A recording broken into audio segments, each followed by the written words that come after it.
روزنامه بەشێ سەرەکە دکارێ ڕۆژنامەڤانiyê de ye. وەک ku têzanîn ku reghanin desthelata çara ye li seranserê cîhanê. Di rewşa dijwar ya ku xelkên Sûrî û bi taybet xelkên Rojava tê derbas dibin, gelek bûyer çê dibin ji kuştin û koçberî û penaberî û çîrokên xezanî. Kesên van bûyerana didin reghandin ku rolekê li vê derê bilîzin ew in rojnamevan. Keçek Kurd ji Radyo Dengê Zelal dibêje ku rojnamegeriya Kurdî ne azad e û rojnamevanên Kurd jî parastin ji wan re dibe.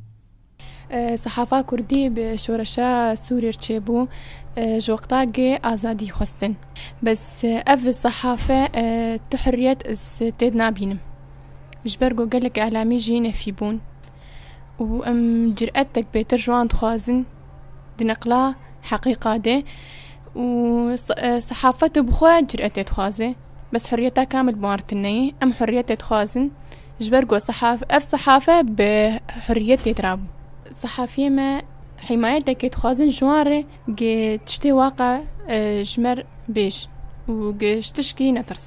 هێژای گوتنێ ku em bêjin yekem rojname bi zimanê Kurdî hat belavkirin, ew e rojnameya Kurdistan hat damezrandin ji hêla Meqdet Mithed Bedirxan di sala 1898 de. Tê gotin ku karê rojnamevaniyê li ser Kurda qedexe bû, ji ber vê yekê jî kêmasî di rojnamegeriya Kurdî jî hebû. Li ser vê yekê jî jinek Kurd te qez dike ku ewlekariya Sûrî karê rojnamevaniyê li ser Kurda qedexe dikir.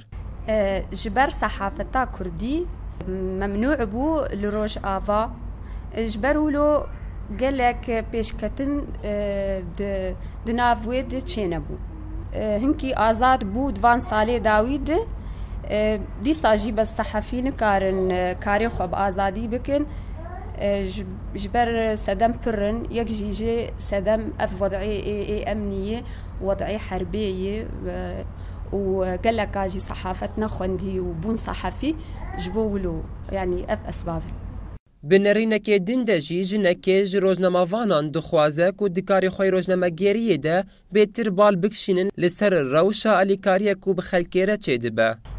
خۆسکا يعني يقولوا آلية جانا يقولوا معوني وان تشد بيات تشتكي يقولوا تصوير ليها بصحافي سؤال بكن هناك ملت وان كاق برا معوني كيوان ناكيوان سؤال بكن يعني خۆسکا قال لك يقولوا رقابة سيرفي تشتاها به وصحافي حاليا يعني الفيدا كانت ما قال كي كيمه وك يعني خۆسکا دعم جيرها به يعني بشتاوان تشد به rojnamegeriya Kurdî dem bi dem pêş dikeve û wek ku têzanîn ku rojnamegerî ji nasnameya her gelî ye. Gelo rojnamegeriya Kurdî karibe bal bikişîne li ser nasnameya Kurdî an na. Ji bo Radyo Dengê Zelal, Hüseyin Dêrkî, Dirbêsiyê.